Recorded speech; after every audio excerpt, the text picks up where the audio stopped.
Alors je vais maintenant vous proposer quelques études dans une deuxième partie pour vous montrer à la fois la diversité des parcours, la diversité des productions, la complexité aussi, et en même temps peut-être casser certaines représentations que l'on peut avoir sur cette question. Donc on va commencer par France Hamelin. Donc France Hamelin a ce prénom parce qu'elle est née le 14 juillet 1918. C'est une jeune fille qui est passionnée d'art, qui monte sur Paris, qui fréquente les auberges de jeunesse, qui rencontre son mari, et avec son mari, elle va s'engager très rapidement dans la résistance en 1942. Elle va malheureusement être arrêtée avec son mari, se retrouver au dépôt où cette photographie va être prise, et ensuite elle va avoir un parcours dans l'internement, donc à la fois prison de la santé et prison de la Petite Requête, pardon, et le Camp des Tourelles à Paris. Alors elle va donc écrire des courriers, donc de très belles lettres. Elle a un véritable talent littéraire qui fera d'ailleurs que, donc après la guerre, elle écrira à la fois sur son expérience, et elle a fait des études de beaux-arts, c'est-à-dire qu'elle va d'abord essayer de tenir en racontant par l'image ce qu'elle vit. Donc à la prison de la Petite Requête, elle va se faire le témoin de la vie carcérale. Ne soyez pas surpris par la présence de religieuses, elles font partie du personnel, elles ne sont pas forcément aimables parce qu'elles sont religieuses. Et donc France Hamelin décrit par ses dessins, qu'elle traduira ensuite sous forme de tableau à la Libération, le quotidien de la prison. Elle évoque aussi de manière très sombre, mais très sombre aussi du fait des instruments qui sont à sa disposition. Elle n'a que quelques feuilles de papier, elle n'a que des crayons, des fusains. Donc cette surveillance permanente aussi dont fait l'objet les détenus jusqu'au parloir, et cette religieuse qui pourrait être une figure aimable, qui est là au contraire est une figure qui montre plutôt l'oppression qui règne dans ce lieu. Un véritable talent artistique aussi, avec ce dessin réalisé au Camp des Tourelles, donc l'hiver, la nuit, les barbelés, cette silhouette qui se dessine dans l'ombre, silhouette menaçante. Voilà, donc on a un véritable artiste qui met son talent d'abord pour essayer de, peut-être comme exutoire, pour essayer de tenir plus facilement dans un univers extrêmement dur, en sachant qu'elle s'inquiète également pour son mari. Mais elle se met aussi au service de ses camarades, c'est-à-dire qu'elle va réaliser des portraits. Ici, la femme d'un franc-tireur, donc figure forte, figure résolue, mais en même temps voilà, avec des yeux, avec un regard quand même très, très trouble, inquiet, et un regard là beaucoup plus terrible, avec ce portrait d'une femme de fusillée. Donc là aussi, un talent qui essaie de ramener ces femmes à la vie grâce à la possibilité de peut-être se voir et de pouvoir tenir plus facilement. Mais tenir, c'est non seulement faire tenir ces femmes, mais faire tenir aussi leur famille et leur faciliter aussi le lien avec l'extérieur, avec leurs enfants. Et donc France Hamelin va produire des cartes de Noël destinées aux enfants de ces femmes qui veulent passer un message tendre. Et donc là aussi un dessin très naïf. France Hamelin serait capable de faire des œuvres beaucoup plus élaborées, mais la naïveté fait peut-être aussi que ces cartes touchent davantage les enfants à qui elles sont adressées, et des dessins qui essaient de ramener à une vie normale, une vie quand même normale, mais sous surveillance, puisque ici on voit ces femmes détenues autour d'un arbre de Noël sous la surveillance d'un gardien de prison. Autre exemple, dans l'internement, Roger Payen, donc lui qui est un décorateur de meubles, mais qui a un véritable talent d'artiste. C'est quelqu'un qui entre dans la résistance, alors qui est proche des milieux antifascistes, notamment parce que dans le cadre de son métier et dans le cadre de sa formation, puisqu'il au-delà de sa pratique artisanale, il suit aussi il fait aussi des études d'art, il fréquente les milieux antifascistes dans les années 30, Donc il s'engage dans la résistance de façon tout à fait naturelle pour lui. Il devient responsable de la résistance communiste dans le sud de Paris, mais il est arrêté et il se retrouve à la santé. Donc il va faire un parcours, comme il le dit lui-même, de plusieurs années et qui va lui permettre de réaliser près de 250 dessins. Donc là aussi, 250 dessins, ça veut dire toute une activité de détournement pour obtenir le matériel, avec la complicité, bien évidemment, de détenus, voire de gardiens, qui lui permettent à la fois d'avoir ce qu'il faut pour dessiner, d'avoir le temps qu'il faut, et d'avoir aussi la possibilité de cacher ou de faire sortir ses œuvres. Donc des œuvres qui sont beaucoup tournées sur l'univers de la prison. Donc on en a une illustration ici. Il y a un travail extrêmement élaboré. Donc là, on est dans un artiste qui se situe dans une tendance plutôt moderniste. François Hamelin serait dans une forme peut-être un peu plus classique. Et surtout un véritable travail d'artiste, c'est-à-dire un travail d'étude. Les œuvres qu'il réalise sont l'objet d'ébauches, d'études extrêmement fouillées. Donc ici, ce tracé régulateur qui permet de recomposer avec différentes ébauches. Donc une scène importante pour les détenus qui est le courrier. Donc là aussi, au travers d'un véritable travail d'artiste, c'est aussi un travail de témoignage sur la vie en prison et de l'importance de ce lien avec l'extérieur. Et puis, Roger Payen va être impliqué également dans la réalisation d'une brochure qui s'appelle Reflet, brochure clandestine de la santé, qui va ouvrir ces pages à un travail culturel au sens large, un travail de création poétique aussi. Et donc, c'est la page poésie qui fait l'objet ici d'un pré-projet avant la réalisation, puisque bien sûr, cette brochure va être faite totalement à la main. Vous avez ici la couverture, donc l'original est au musée de l'histoire vivante à Montreuil, mais les documents préparatoires font partie des collections du musée de la Résistance nationale. Donc le sommaire est assez éloquent. On a une étude sur l'université française, sur la continuité de la pensée française, sur Descartes, sur la poésie à la santé, des textes sur la vie en prison, donc une revue ambitieuse, et encore une fois, qui circule clandestinement, bien évidemment, même si on est en 1944, même si on est à l'approche de la libération, l'ambiance dans les prisons est extrêmement tendue, et c'est un acte de résistance que de faire circuler ce type de documents. Roger Payen réalise aussi l'illustration de poèmes, un poème qui s'intitule Le Retour. Là aussi, c'est un poème qui prend du sens. Est-ce que l'on pourra revenir, est-ce que l'on pourra sortir de ces camps? La libération approche, on l'espère, le débarquement a eu lieu en juin 1944. Et il y a aussi un véritable travail de création qui a donné l'objet à plusieurs projets, à plusieurs maquettes, avant de finalement aboutir à cette illustration. Et puis, à titre personnel, Roger Payen a son propre carnet de chansons, des chansons du répertoire, mais aussi des chansons écrites dans la prison, des chansons à caractère patriotique, à caractère mobilisateur. Et d'ailleurs, Roger Payen va devenir le représentant de ses camarades, et donc il est très soucieux justement d'avoir ces textes pour pouvoir motiver ses détenus, et notamment les plus jeunes. Parmi les textes qui circulent et parmi les textes qui l'illustrent, bien évidemment la Marseillaise. Je ne vais pas vous rappeler l'importance de ce chant qui a été beaucoup chanté ces derniers jours. Et donc une illustration extrêmement forte également, avec donc on est ici en avril 1944, avec un chant qui prend tout son sens, avec un appel à l'insurrection ou une préparation à l'insurrection. Et d'ailleurs, Roger Payen va pouvoir sortir de la prison de la santé avec ses camarades pour pouvoir participer au combat de l'insurrection de Paris.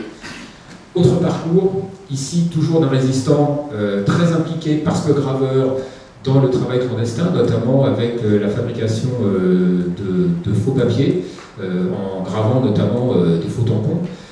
Mais c'est malheureusement comme beaucoup d'autres, un résistant qui va être arrêté et déporté.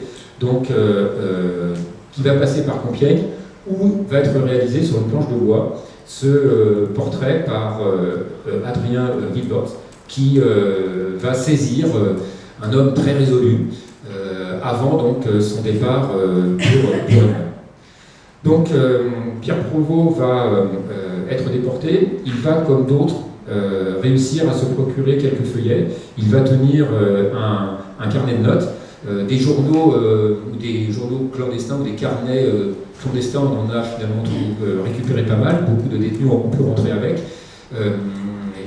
Les détenus de Burnball arrivent à s'organiser mieux qu'ailleurs. Les conditions sont particulières. La chance a pu jouer aussi. C'est aussi ce qui explique que ce camp est l'un des rares à s'être libéré peu de temps avant que l'arrivée des Américains par une insurrection des détenus. Le contexte est quand même particulier, et donc les détenus vont pouvoir profiter de cette situation, même si on est bien évidemment dans le contexte d'un camp de concentration. Pierre Provost va mettre son talent de graveur d'abord au service de ce qu'il sait faire, c'est-à-dire il veut graver, il veut produire, il ne veut pas cesser. Il veut le faire pour lui, il veut le faire pour ses camarades, et donc il va graver notamment une série de médailles. Donc il va graver les matrices, essayer de faire que ces médailles puissent être fabriquées dans le camp, mais beaucoup de ces réalisations vont finalement être faites sous forme de médailles métalliques à la Libération.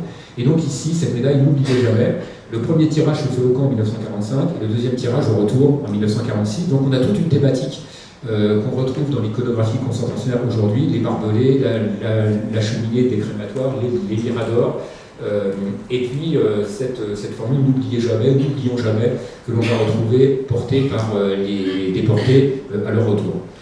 Autre exemple ici, donc une médaille Burnball, donc datée de 1944, dont le projet est réalisé au camp, avec là aussi cette feuille de chêne que l'on trouve sur la droite, dans la partie centrale, qui va trouver une explication dans quelques instants. Autre réalisation, une broche en bronze doré, donc sculptée dans un coffre en hêtre.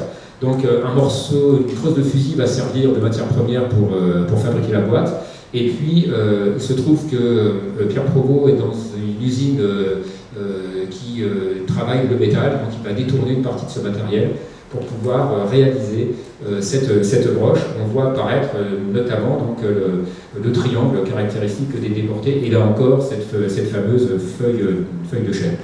Donc Prévost est un graveur professionnel, donc comme tous les graveurs, il prépare son travail. Il y a plusieurs projets, et certains de ces projets vont pouvoir être ramenés. Et il travaille sur ce qu'il a sous la main. C'est-à-dire, en particulier, il va travailler sur ce qui fait le quotidien des détenus, mais là encore, on disait qu'une boule de pain, un morceau de pain, parce qu'une boule de pain, c'est quelque chose que l'on ne connaît pas dans les camps. Le morceau de pain est précieux. Charles Delvaux l'échange contre un livre. Eh bien, la cuillère est aussi importante. Mais la cuillère est aussi une matière première, c'est-à-dire que les cuillères circulent dans le camp, et ici, sur le manche d'une cuillère, eh bien, Pierre Provost élabore une représentation du camp. Et il va également faire la même chose sur la pelle de la cuillère elle-même. Donc il va marteler pour la rendre plane, et ce travail va aboutir à cette réalisation tout à fait particulière. Donc on voit les deux étapes, la cuillère aplanie, cuillère d'argent, qu'on arrive à récupérer. Là, encore une fois, on ne parle pas du système D dans les camps, on parle de l'organisation. S'organiser, c'est récupérer tout ce qu'il est possible de récupérer. Et donc Pierre Provost va réaliser un objet complexe. À la fois, cette forme particulière lui permet donc de graver une représentation du camp. Donc là aussi, on retrouve la cheminée du crématoire, les barbelés. Et puis le socle est tout à fait particulier. C'est un morceau du chêne de Goethe qui se trouvait au centre du camp de Burnball. Les nazis ont construit le camp autour de ce chêne, symbole de la culture allemande, qui va être mis à terre par un bombardement en août 1944. Et là, de façon étonnante, là aussi c'est un message important, alors que les détenus auraient pu faire de ce chêne abattu le symbole de la destruction de l'Allemagne nazie, ils en ont fait un élément de la culture allemande abattu, et beaucoup de détenus ont récupéré un morceau du chêne, mais non pas comme trophée de guerre, mais comme symbole de la culture allemande qui doit être préservée. Et ce morceau de chêne ici, c'est pas un geste de défi, c'est simplement le rappel que les nazis ont voulu dévoyer ce qu'était la culture allemande. Ce morceau de chêne, il est en contrepoint de la représentation terrible. Et donc cet objet qui est une sorte de petit mémorial, vise à rappeler la mémoire des déportés qui ont été brûlés dans les crématoires.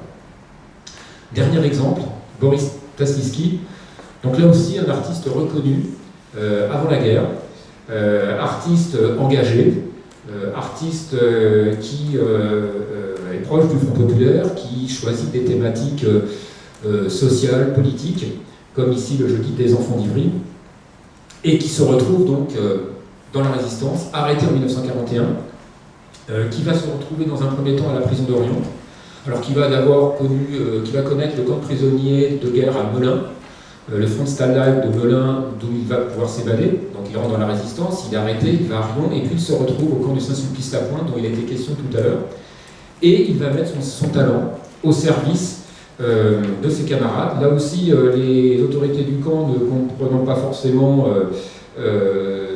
l'impact que peuvent avoir ses œuvres, et donc Boris Tasliski profite totalement de l'opportunité qui lui est faite, avec un hommage aux fusillés, avec un hommage à la République, avec dans tous les noms qui apparaissent des noms qui parlent, Romain Rolland, Charles Péguy, Curie et Valmy et bien d'autres. Je ne vais pas faire la liste complète, mais voilà, il faut quand même que les autorités du camp soient un peu naïves pour laisser un artiste de cette puissance et faire ce type de représentation. Et donc les baraques vont être décorées. Et Boris Tasliski, qui n'est pas vraiment catholique, bien, va être sollicité du fait de son talent pour décorer la chapelle du camp. Et la peinture va lui être procurée par l'évêque de Toulouse, qui considère que c'est très bien si on peut faire que le lieu de culte des catholiques du camp puisse être décoré. Boris Tasliski va être extrait de ce camp avec nombre de ses camarades pour être envoyé au camp de Buchenwald. Donc il va tenir la chronique du camp jusqu'à sa libération. Là aussi, ce qu'on retrouve dans l'univers carcéral, des conférences, notamment sur des thèmes culturels, mais il va se retrouver donc dans un autre univers beaucoup plus violent, beaucoup plus dur, qui est celui de Buchenwald. Et là aussi, il va tenir cette chronique. C'est-à-dire qu'il ne peut pas s'empêcher de dessiner. Il est artiste, il est peintre, et donc pour lui, tenir, c'est dessiner. Je dirais même qu'il ne se pose même pas la question de savoir si elle lui permet de tenir. Il doit décider. Donc il se procure du papier. Et ce qui est intéressant, c'est que dans le travail de Boris Tasliski, même si la mort est là, même si la mort est impossible à éviter, c'est pas la priorité du travail de Boris Tasliski. Et il rend compte aussi de la diversité de ce camp, avec notamment ce jeune gitan. Les représentations de gitans, il y en a très peu dans les témoignages que l'on a sur les camps. Il travaille aussi en tant qu'artiste, donc il a le regard de celui qui est frappé par une scène, par une composition. Donc, le wagon devient un élément d'une composition, alors que ce wagon peut être infernal pour les détenus qui sont chargés de le pousser, mais il s'inscrit dans une forme de normalité, même s'il est dans un monde qui ne l'est absolument pas. Malgré tout, il saisit la dureté, mais là encore avec une humanité. C'est-à-dire que ces détenus qui sont épuisés, qui attendent l'appel ou qui reviennent de l'appel, eh bien, il les montre dans cet état terrible, mais avec un grand respect pour ces silhouettes. Et puis il arrive aussi à produire des portraits en grand format de quelques-uns de ses camarades, les plus proches, des dessins d'une grande facture, c'est-à-dire qui demandent des temps de pause très longs, qui demandent aussi une très grande complicité, et surtout qui montrent ces hommes, non pas comme des hommes abattus, mais comme des hommes vivants, comme des hommes en pleine possession de leurs moyens. Ici, il s'agit du musicien Maurice Evite, qui donc est montré avec un regard malgré tout encore fort, alors qu'il est plongé avec tous ses camarades dans l'univers de Buchenwald. Et Boris Tasliski va aussi bénéficier à la fois de la complicité de ses camarades, d'une part quand il les représente, d'une part quand il dessine, parce qu'il faut qu'on fasse le guet. Quand il dessine comme ça, il faut quand même qu'il est concentré sur ce qu'il fait, donc il faut que quand même les autres surveillent ce qui se passe pour éviter qu'il soit repéré, parce qu'encore une fois, dessiner est interdit. Et il va aussi pouvoir récupérer une boîte d'aquarelle avec laquelle il va pouvoir réaliser des œuvres tout à fait particulières, comme celle-ci. Donc une représentation du petit camp, c'est-à-dire une sorte d'annexe du camp principal de Buchenwald, dans lequel vont s'entasser dans des conditions terribles les détenus, notamment ceux qui arrivent avec les convois d'évacuation, qui viennent de l'Est et qui arrivent à Buchenwald. Donc un chaos indescriptible, notamment dans les derniers temps, où les camps, où les corps s'amoncellent. Et donc Boris Stassisky va se faire le témoin. Et là, en y rajoutant la force que peut consister l'utilisation de cette couleur, et donc une œuvre de grande ampleur, et là aussi qui va réfléchir, qui ne va pas composer en une seule fois. Donc c'est à la fois une représentation, mais c'est aussi la représentation d'un œuvre. C'est pas seulement la représentation d'une réalité, la représentation d'un artiste. Alors pour preuve, on peut faire des rapprochements. Je vous conseille d'aller sur le site boris-stassisky.fr qui a réalisé sa fille et qui a fait un énorme travail de mise en ligne des œuvres de son père avant, pendant et après la guerre. Et notamment, Boris Stassisky réalise énormément d'études. C'est quelqu'un dont la pratique se veut moderne, mais qui connaît très bien ses classiques et qui a travaillé ses classiques dans les musées. Et donc on voit ici une étude sur la peste de Nicolas Poussin, donc réalisée avant la guerre. Et donc cette étude entre quand même en écho fortement avec certains des éléments de la composition du Petit Camp. Autre exemple, le travail sur l'exposition du corps de Saint-Bonaventure d'Après Urbaran. Donc travail poussé très loin, donc une approche assez simplifiée du tableau, mais qui se traduit aussi par une étude extrêmement rigoureuse de la composition. Et quand on regarde cette œuvre, eh bien, on peut se livrer, de manière plus modeste et moins habile que Boris Stassisky, bien sûr, un travail de composition. Donc il y a vraiment, c'est envisagé comme un triptyque, et d'ailleurs il y a une partie centrale qui est composée séparément des deux autres. Donc c'est bien une composition à la manière des triptyques du Moyen-Âge, avec des éléments aussi d'œuvres plus récentes, et un travail extrêmement élaboré, avec notamment 3 plans, la baraque, le monde des morts au premier plan, et puis cette transition, ce mouvement extrêmement complexe qui montre la coexistence de plusieurs réalités, à la fois d'un fonctionnement qui se veut extrêmement organisé avec cette charrette des morts, mais qui en fait existe dans un chaos abominable. C'est une description qui se veut d'abord la description d'un artiste, mais qui saisit parfaitement le côté terrifiant de ce que peut être Buchenwald dans les derniers mois. Et puis, pour rajouter de la complexité à la complexité, on a ici une œuvre qui est commencée à la prison d'Orion. Donc, je vous ai dit que Boris Stassisky était passé par la prison d'Orion avant de passer ensuite au camp de Saint-Sulpice-la-Pointe et de se retrouver à Buchenwald. Eh bien, il faut savoir que les prisons de l'époque sont des lieux où les conditions de ravitaillement sont extrêmement précaires.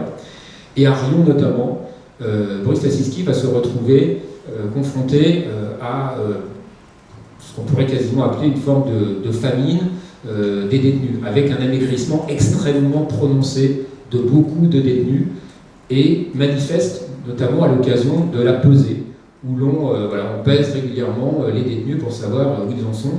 Et donc Boris Stassisky va commencer à travailler à une composition de cette pesée à Riom. Donc premier dessin préparatoire, première composition assez élaborée. Il va donc faire plusieurs essais sur différents supports, là encore, c'est une gestion de la récupération. Mais il va continuer ce travail à Buchenwald. Il va travailler sur cette composition en utilisant justement sa boîte d'aquarelle. Ça veut dire que c'est bien un travail qui peut entrer en résonance avec la réalité du camp, mais qui correspond à une situation d'avant. Il est dans un tout autre univers que celui de la prison d'Orion, mais en tant qu'artiste, comme tous les artistes, il travaille sur plusieurs œuvres à la fois, et donc il a toujours ce projet en tête. Et ce projet le fera aboutir finalement à la Libération, puisque en 1945, il met en peinture tout ce travail de réflexion. Et ce qui est assez étonnant, c'est que Boris Stassisky réalise peu de tableaux lorsqu'il revient, en rapport avec son expérience de la guerre. Il réalise donc la mise en tableau du Petit Camp, l'aquarelle que je vous montrais tout à l'heure. Il réalise également à partir d'esquisses aussi une représentation du wagon plombé, donc de ce qu'était son voyage. Et il réalise ce qui pour lui est une expérience extrêmement forte, ce tableau sur la pesée, qui n'a pas du tout été effacé par l'expérience concentrationnaire, mais qui au contraire a traversé tout son parcours et est devenu un élément marquant de son itinéraire. Voilà, ça veut dire qu'ici on a un homme, un citoyen engagé dans la résistance, emprisonné, déporté, mais qui reste avant tout un artiste avec sa liberté d'artiste, avec ses choix d'artiste, et qui n'est pas seulement un simple témoin, qui est aussi quelqu'un qui, finalement, dans ses productions, s'est mis au service de ses camarades parfois, s'est mis dans l'idée de tenir grâce à son art, mais qui a voulu tout simplement rester un créateur et ne pas non plus créer une coupure avec ses maîtres d'avant, et pouvoir restituer la complexité et d'un parcours et d'une œuvre lorsqu'il a pu enfin retrouver la pleine liberté d'exercer. Je vous remercie.